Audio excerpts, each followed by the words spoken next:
கடமை வீரன் ஞானம் புகழும் கலைஞர் பேரன்.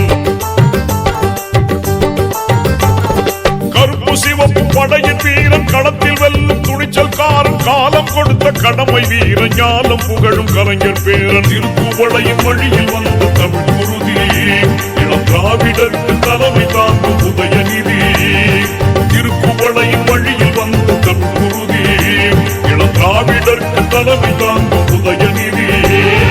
கருப்பு சிவப்பு படையின் வீரன் களத்தில் வெல்லும் துணிச்சல்காரன் காலம் கொடுத்த கடமை வீரன் ஞானம் புகழும் கலைஞர் பேரன்.